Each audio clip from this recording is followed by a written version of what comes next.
임소영과 함께하는 나눠셋 데칼로그로 살기 제8편 시간입니다. 오늘은 저 혼자 나왔습니다. 같이 늘 함께 하시던 임소영 씨는 이번 추석 연휴를 맞이해서 지금 가족들과 함께 베트남 호치민에서 즐거운 시간을 보내고 계십니다. 소연 씨, 혹시 이 영상 보고 계시면 응원해 주세요. 좋은 시간 보내기를 바랍니다. 또한 이 영상을 보고 계시는 분들께서도 아마 추석 연휴에 즐겁고 기쁜 시간을 보내리라고 믿습니다. 자, 오늘은 제가 그 주변에 이제 데칼로그를 영상을 봐주시고 또 사랑해 주시고 또 멘트를 해주시는 그 귀한 분들과 여러 의견을 나눴습니다. 그런데 그 중에서 어떤 분들은 저에게 이런 말씀을 물어보곤 합니다. 아니, 왜 우리가 21세기에 살면서 십계명을 지켜야 되느냐? 그 좀 너무 오래된 그 십계명을 지금 이 시대에서 지킨다는 것이 좀 맞지 않는 이야기지 않느냐? 그런 말씀들을 하시는 분들을 제가 주변에서 사실은 심심치 않게 그런 이야기를 듣고 있습니다. 그래서 제가 마음속에 그런 분들을 생각을 해서 제가 십계명을 왜 우리가 지켜야 되는가 하는 그 말씀을 한번 좀 정리를 해봤으면 좋겠다 하는 생각을 가졌는데, 오늘 마침 이제 저 혼자 하게 되어서 이 시간을 왜 우리가 십계명을 지켜야 되는지 그 내용 이유를 한번 살펴보는 시간을 혼자 한번 가져보도록 하겠습니다.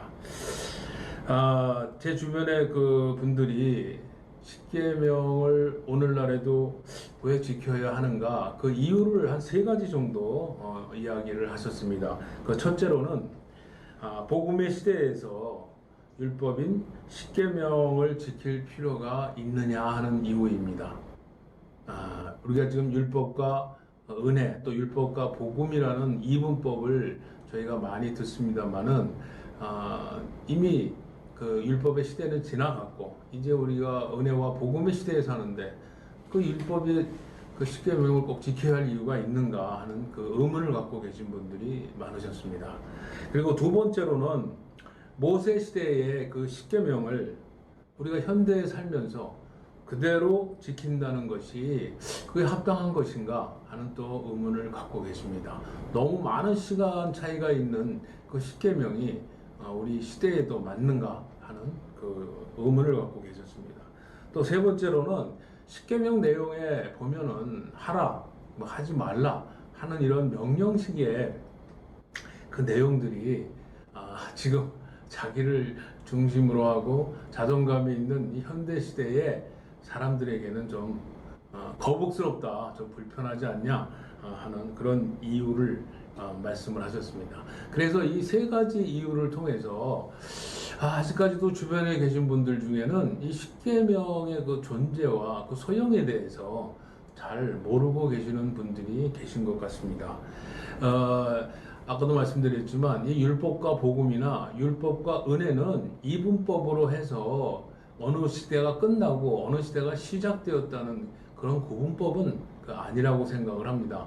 오히려 율법과 복음이라고 할 때에 그 복음은 율법을 완성하는 것이 복음이라고 저희가 해석을 할 수가 있습니다. 또 마찬가지로 율법과 은혜라고 할 때에도 우리가 그 은혜의 내용은 우리 인간이 육신을 갖고 지키지 못하는 그 율법을 이제 하나님의 은혜로 성령을 통해서 율법을 지킬 수 있게 되었다 하는 그 의미가 담겨 있다고 봅니다.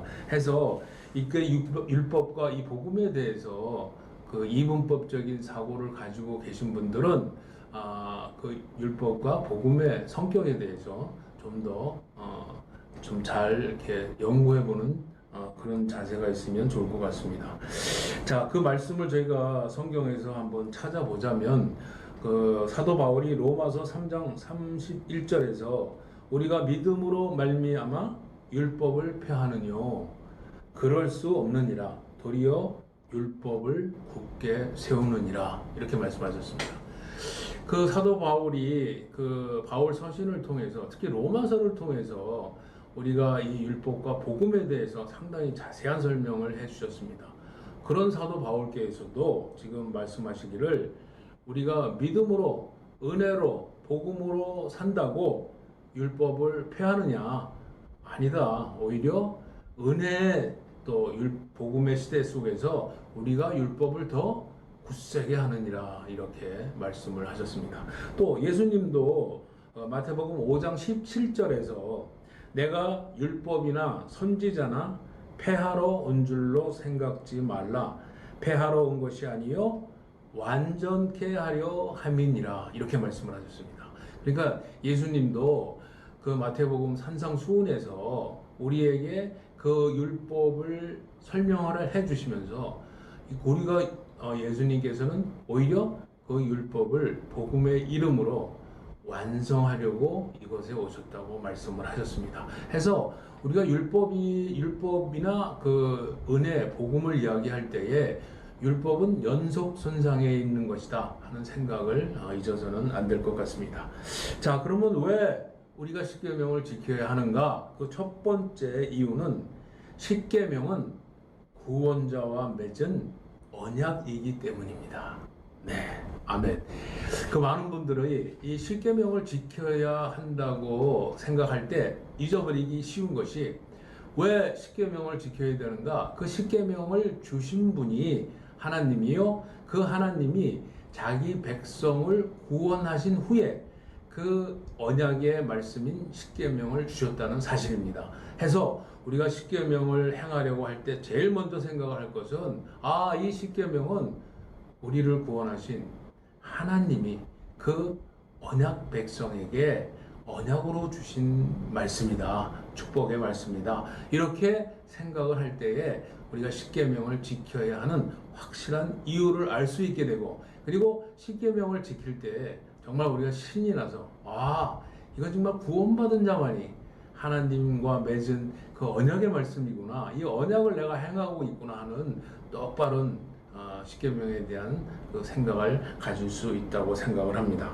십계명은 하나님께서 구원하신 자기 백성들에게 주신 소중한 언약의 말씀입니다. 또한 십계명은 하나님께서 구원한 자에게만 주시는 특별한 축복이라고 생각을 합니다. 여러분이 구원받은 하나님의 백성이시라면 당연히 십계명 법을 지킴으로 약속하신 언약하신 그 축복을 받으면서 살아가셔야 된다고 생각을 합니다. 또한 십계명은 구원받은 하나님 나라의 백성이 지키고 살아야 할 하나님 나라의 통치법입니다.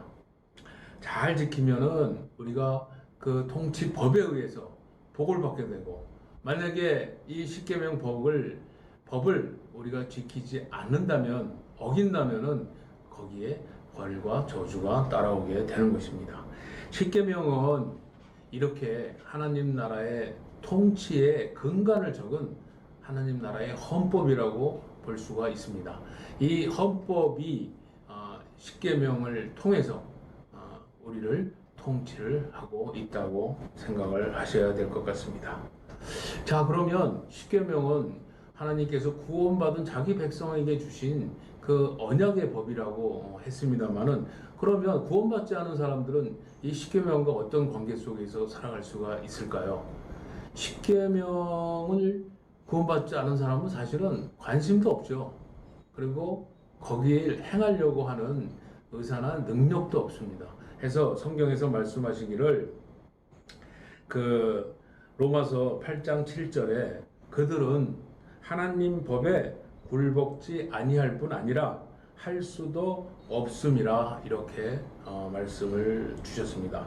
그런데 거기에 반해서 로마서 8장 4절에는 구원받은 우리들은 성령을 쫓아 행함으로 율법의 요구인 십계명을 우리들 안에서 지킬 수 있게 되었다. 이렇게 말씀을 행하고 계십니다. 그러니까 이 십계명을 놓고 보더라도 구원을 받지 않은 사람들에게는 십계명이 아무런 복을 줄 수가 없습니다. 오로지 십계명에 따라서 그 죄와 사망의 심판을 받는 것 외에는 아무런 의미가 없지만 이 십계명은 오직 구원받은 언약 백성에게만 효력이 있고 또 축복을 줄 수 있는 근거가 되는 것입니다. 따라서 우리가 데칼로그 이 십계명을 지켜나갈 때는 하나님, 우리의 구원자와 하나님과 맺은 언약이기 때문에 우리를 구원해 주신 하나님께 감사하면서 이 십계명을 지켜나가야 할 것입니다. 자, 그러면 두 번째로 십계명을 지킬 때 우리가 어떤 일을 행하게 되는가? 십계명을 지킬 때 그의 나라와 그의 의가 이루어집니다. 아마 여러분들도 이 그의 나라와 그의 의를 구하라는 그 성경 말씀을 많이 들으셨을 겁니다. 그 예수님께서는 천국 시민은, 하나님 나라의 백성은 이방인처럼 무엇을 먹고 마시고 또 입는 것을 구하지 말고 오직 그의 나라와 그의 의를 구하라고 명령을 하셨습니다.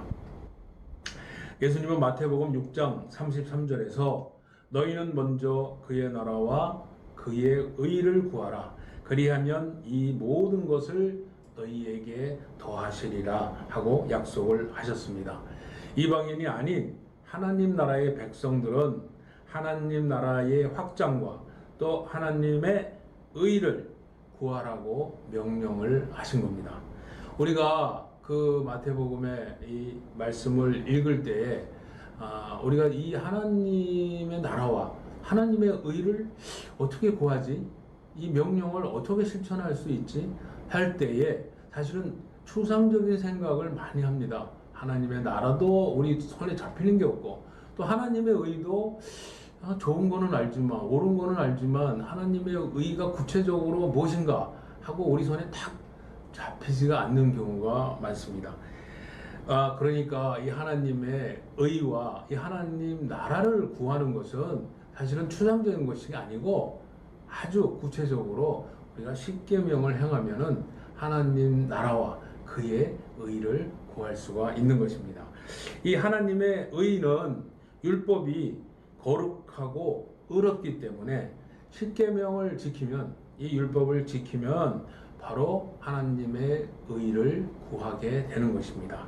또한 이 하나님 나라의 전파는 구원받은 자들이 십계명으로 거룩하고 또 의롭고 선한 삶을 살아갈 때에 이방인들이 이것을 보고 하나님을 믿어 구원을 받아서 하나님 나라가 전파되고 확장되어지는 것입니다.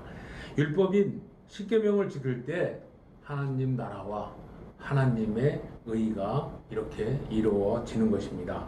구원을 받는 자가 십계명을 지킬 때 하나님 나라를 전파하고 하나님의 의를 이루어내는 일꾼이 되는 것입니다. 사도 바울은 그 로마서 6장 19절에서 전에 너희가 너희 지체를 부정과 불법에 들여 불법에 이른 것 같이 이제는 너희의 지체를 의에게 종으로 들여 거룩함에 이르라 말씀하셨습니다. 우리가 이런 문장을 볼 때 뭐 굉장히 그 추상적이고 좀 어렵다. 우리 사실 손에 잡히는 그런 내용이 없습니다. 여기에 보면 부정, 불법, 그리고 의, 또 거룩함 이런 단어들이 사실은 우리가 그냥 추상적으로 생각하고 슥 지나쳐 버릴 그런 염려들이 사실 많은 것들입니다. 그러나 우리가 좀 더 이걸 율법에 대해서 공부를 하고 우리의 그 시선을 잘 정리를 하면은 상당히 이 성경에서는 율법과 십계명을 염두에 두고 하신 성경 말씀이 굉장히 신약 성경에도 많다는 것을 알 수가 있습니다. 여기서 보는 것처럼 우리가 불법에 들였다는 것은 불법이란 율법대로 살지 않았다는 의미가 되는 것입니다. 이 거듭난 자는 이제 율법, 십계명을 지킴으로 그 불법을 행하지 않고 십계명을 지킴으로 의를 행하는 거룩한 종이 되라 이렇게 말씀을 하고 계십니다. 해서 그 이 사도 바울이 그 이 로마서 6장에서 말하는 이제 너희들은 그 불법에서 벗어나서 의의 거룩한 종이 되라고 하는 것은 단순하게 우리가 정리하자면 율법을 지키지 않는 데서 이제 물러나서 제대로 율법을 지켜서 그 율법에 따른 의와 거룩함을 얻으라. 거룩함을 갖고 살아라. 이렇게 명령을 하고 있는 것입니다.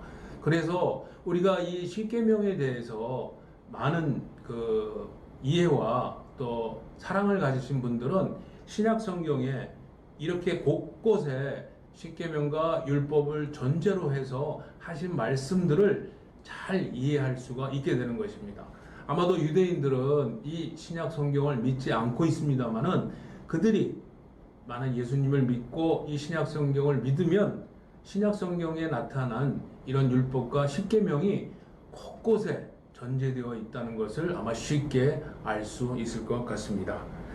자, 그 외에 십계명을 지키는 이유에 대해서는 그동안 저희들이 임서연 씨와 함께 살펴본 바와 같이 네 가지 법과 네 가지 가르침에 잘 나타나 있습니다.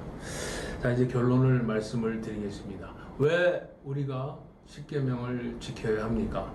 우리가 십계명을 지키는 것은 우리를 구원하신 하나님과 맺은 언약의 말씀이기 때문에 그 언약에 따른 축복을 받고 살기 위해서 십계명을 지키는 것입니다.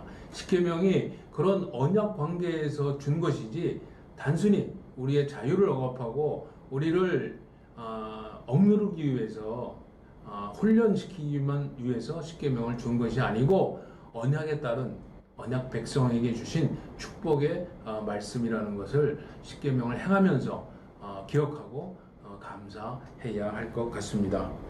예수님의 죽음과 부활을 믿음으로 구원받은 우리들은 십계명 언약을 잘 지켜서 복된 하나님 나라의 의의 군사들이 되어서 하나님을 기쁘시게 하는 그런 책임을 다해야 할 것입니다. 하나님 나라의 축복된 통치 속에서 화평을 누리고 잘 살아갈 수 있는 여러분과 제가 되었으면 좋겠습니다.